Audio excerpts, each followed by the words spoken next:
Okay, we'd like to welcome the audience. Thank you for joining in with us on this LinkedIn live interview. And no doubt you've probably wondered, if you thought about getting ISO certified, what do I have to do to prepare? And I wonder if I could pick the brain and what would come out of an ISO auditor. So we've got one here today. We have Ben Hilditch. He's one of our staff auditors who we're going to be just asking a few questions of in a moment. But just in brief, just like a 2-minute overview of who Southpac is. We've been in business around 20 years, based on the Gold Coast, probably 17, maybe 18 staff now. There's a few of us that work remotely, but essentially all of our activities come out of the Gold Coast. We're the only Gold Coast certification body, the only ones that issue ISO certificates.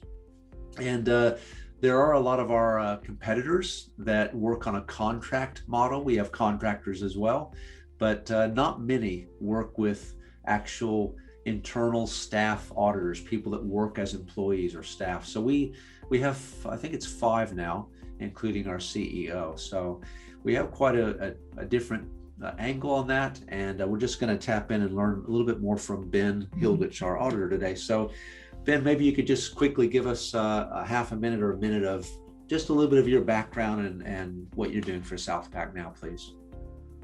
Oh yeah, g'day everyone. My name's Ben Hilditch. I've been with the company just over 12 months now. I do have a history working in health, safety and environment. Did that for over 12 years as a professional. And many of those experiences are related to working in construction, oil and gas, water treatment, ex-defence forces, public and private sectors. So I've got a wide range of experiences and knowledge on how different companies work.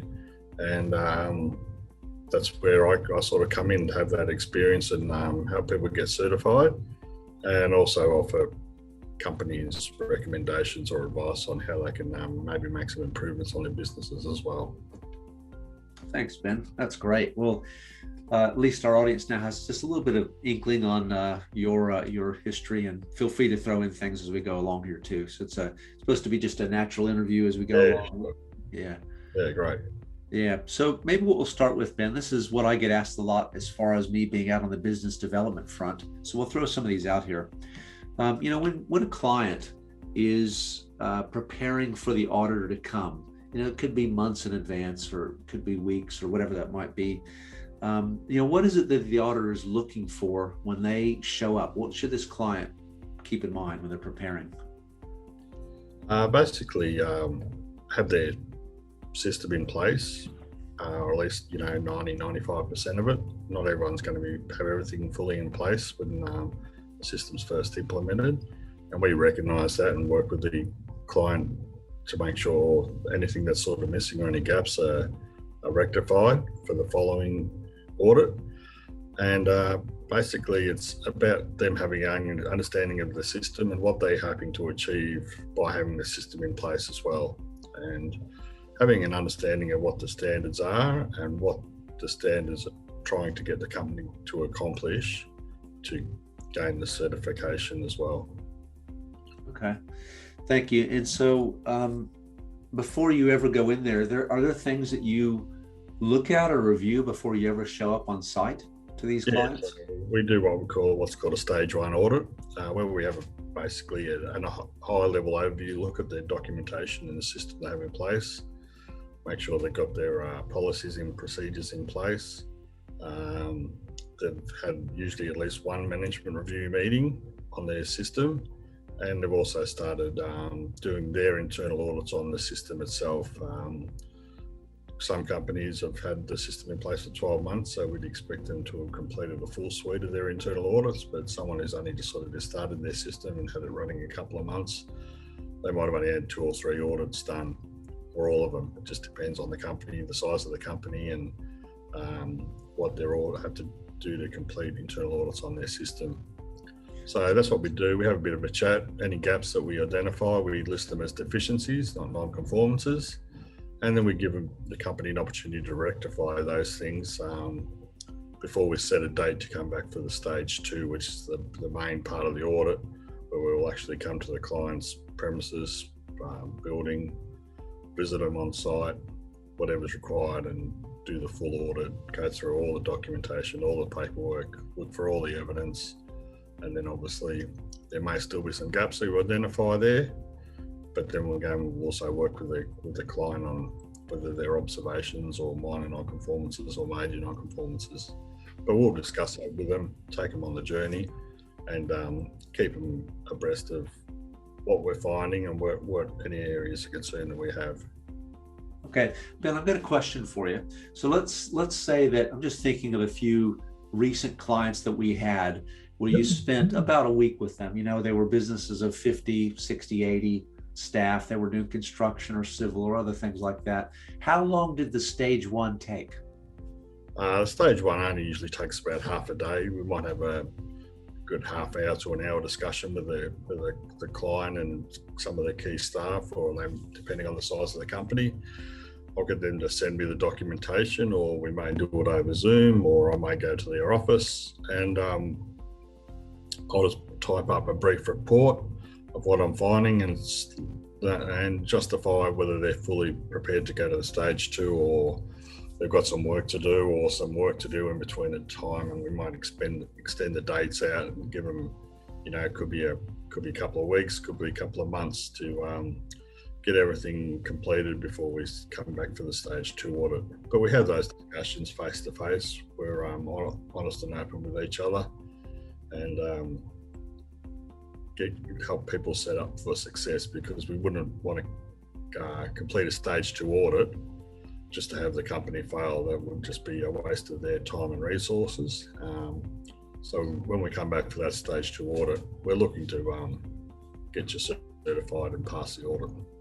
Okay, so we're talking on average maybe about a half a day or so for that stage one, and that's remote, especially when these are far away, some of these.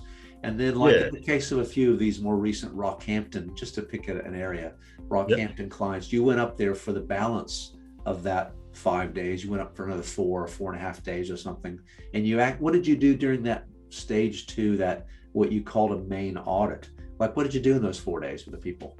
So basically, a lot of that was around meeting the staff, interviewing the key staff that were available, going through all the documentation, and so there's a lot of reading, a lot of time where we'll just ask for the documents and let the company and the staff get on with their day-to-day activities. We try not to be intrusive and tie people up. If you've got to take a phone call or have a meeting, we're flexible and we'll work around that.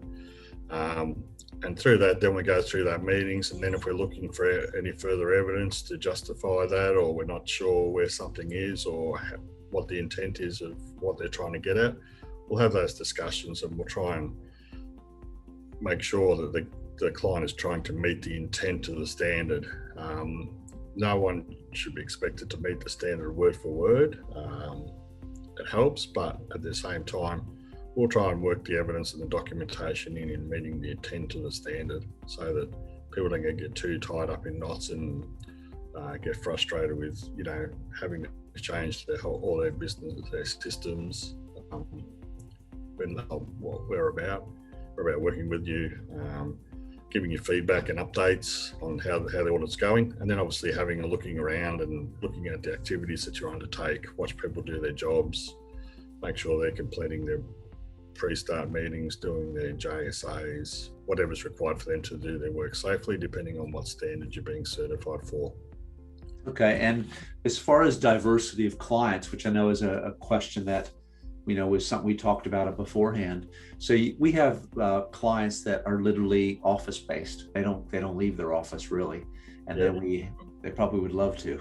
We have clients that are on the other extreme, like that gold mine, you know, that we did just recently. So how is the standard applied to someone that, you know, maybe it's a couple of engineers in an office, or a mine, for example? Like, how do you apply those two differences in a standard like that? Well, it depends on the scope of the activities that the company wants to be certified for. So it all comes down to the scope. So everyone has office-based administrative duties for whatever business. You know, you got to invoice, you got to pay bills, you got to do those things, finance, account keeping, all those things. So they're all very similar.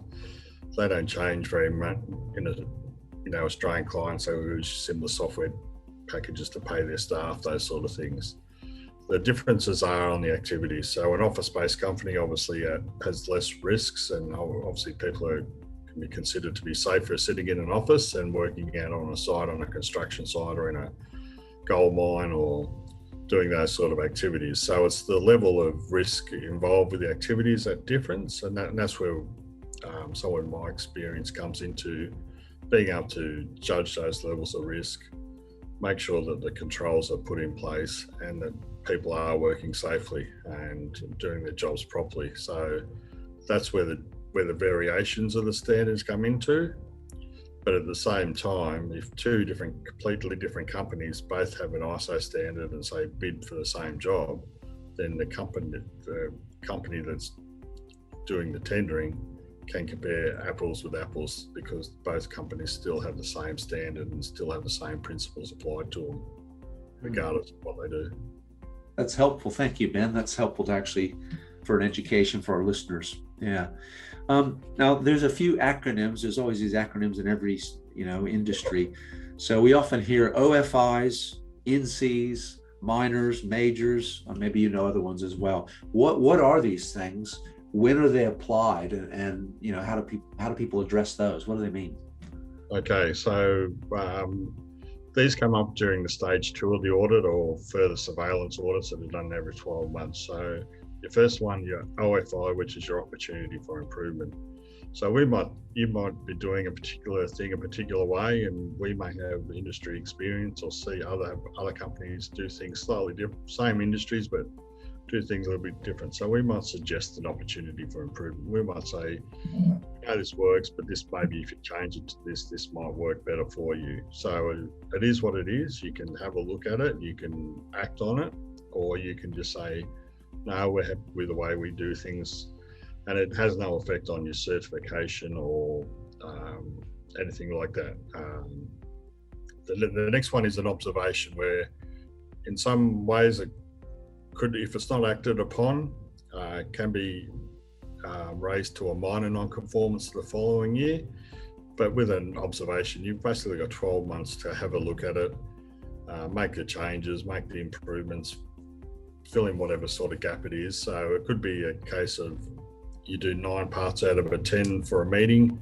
So you've got 12 months to rectify that 10th part. So you do it, you're having the meeting, so you're meeting the intent of the standard, you're just not quite there. So we'll just list that as an observation. Then we move into minor non-conformance. So again, you might be doing partially, say having a meeting where you have 7 out of the 10 components. So you're missing 3 components. So we would list that as, say, a minor non-conformance, and that way we give you 90 days to address that issue. You send us the evidence to say that you fixed it, whether it's photographs, documents, whatever. We'll assess that, and then we can close that minor non-conformance out. But like we say, you have 3 months to rectify that situation, so you still have plenty of time. And then the next level up, which is the biggest one, the one as auditors, we don't like doing this, but it's part of our job and part of the standards. And that's what we call a major non-conformance. So that would be where you're supposed to have a meeting on something or document something, and you're not doing that at all. So we'll say that's a major non-conformance. It's a requirement of the standard that you do it this way or you do that. You've got 30 days to rectify that. Now, if you're going for your initial certification, we can't issue your certification until any major non-conformances are closed out. If there's minor non-conformances or observations, you can still be issued with your certificate. But then after that major non-conformance has been closed out and we're satisfied with the evidence you provided, we'll go back to our team leader and say, yep, their major non-conformances are closed out, they're good to go. And then we'll go ahead and start issuing the certificates. Is that common, Ben? Do many clients get a major in their main audit stage too? Usually during the first certification audit, there might be something that's missing, that's a big gap that wasn't identified in the stage 1 audit. But if we've identified that in the stage 1 audit or the initial document review, then and it's fixed, then it wouldn't be a major non-conformance during the stage 2. It just, or some companies, they might have had the system for a couple of years and they get a bit haphazard, a bit complacent with the documentation. So no, some companies do have.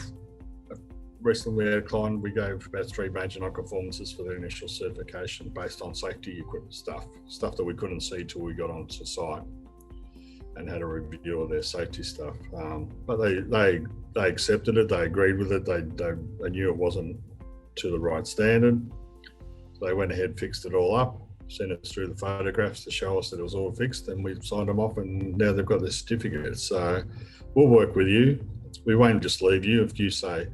If someone doesn't have an understanding of how to rectify the situation, we can give some general advice on what to do to fix it, but we can't tell you what to do. It's your business.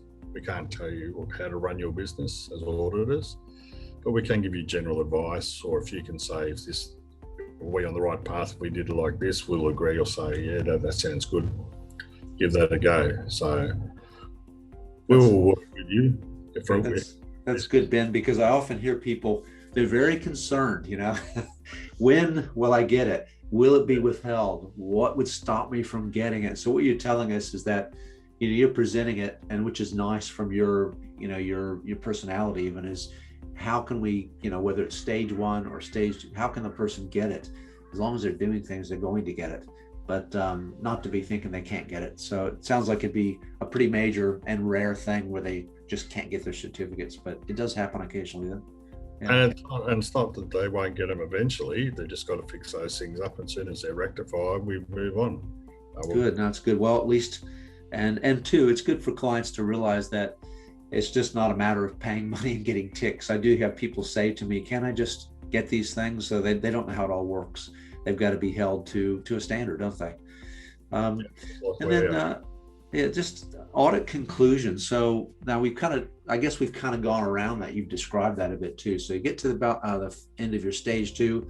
If there were anything major, you address them, or if not. So let's say that there's only minors, or there's who knows what has come out of that audit. When do people get their certificates, assuming they didn't have majors come out of the stage 2 and they've done okay? When do they get their certificates? Because they want to know those dates too, many people. Yeah, sure. So we'll have a closeout meeting with the client, let them go. We'll briefly go through a summary of the report. We don't go through the whole report because some reports could be 30, 40 pages long, depending on the size of the company and size of the audit. But we'll give them a good understanding of what the issues were, but we'll celebrate the successes and all the positive things that we found during the audit and thank them and those sort of things. And then we submit those reports, and then somebody within the office will have a review of the report to make sure it all makes sense and all their spelling's correct and grammar's right and all those sort of things. And if everyone's happy, then we'll issue the certificate and also issue the report with an invoice. And then pretty much as soon as that invoice is paid, or they let us know they've paid it, then we'll issue the PDF versions of the certificates and the standards logos for them to start using. And then obviously part of that is also then to order what type of certificates they'd like and what format, and then you get to go along and visit and take photos or send the certificates. And so it can be from the end of the audit to when it's issued, usually within a week. By the time the invoice is all paid and all that sort of thing, you'll have people will get a PDF version of their certificates, and they can start using that for tenders or putting it on their letterheads, logos, on their websites, all those sort of things, and start using it straight away. Excellent. That's not long to wait then. It's good to hear. And then, okay, you made a little reference to this earlier, but so now they've made it, they've passed their stage 2. What happens a month, a year, 3 years down the track? How does the future audit cycle work?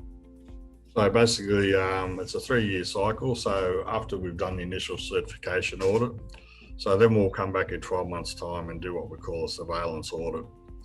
Now, that surveillance audit is usually half the time of what we spent doing the initial certification audit. So if we did 5 days on your first audit, we'll be there for generally 2.5 days to do a surveillance audit. Basically, and that's just to do a sample of all the different components of the standard to make sure that everything's been done. or still thinking on. And if we pick up any minor gaps or any issues or things aren't being done, then we'll may issue some observations or minor non-conformances to get those things rectified. And that's there after 12 months. Then after that, then it's the following 12 months, we'll do a second surveillance audit. Excuse me.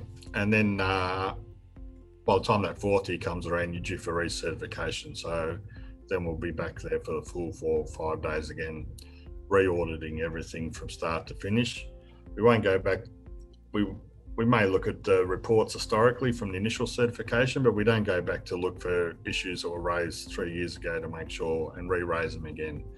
Well, once things have been fixed, we move on. But if we see the same issue happening again, then obviously we may issue non-conformances again for that. But usually that's not the case. It's usually different areas get different levels of focus and attention. And that's for all companies, depending on the resources and the time and effort you put into your systems is where we find things may not be getting as much attention as other things should. So we'll work with you, let you know what's going on, what we're seeing, and give you the opportunity to fix those things and keep going with your system. Well, I think that's been so helpful, Ben, and this would be a great resource, for all these people out there that are thinking about getting certified. So this has been great to pick the brain of an ISO auditor and wonder how it works and learn more about it. So it's been great. I really want to thank you. And I'm sure that the audience is appreciative of the time you spent explaining those things for us. So thanks again, Ben. It's a pleasure working with you. And we're just my pleasure. I'd rather people feel confident and not get too stressed or worried. We're not the big bad auditors. We don't come around there looking for problems. We come there looking for the good things. And if we find something that's not working, we'll let you know. So, that's great. Yeah.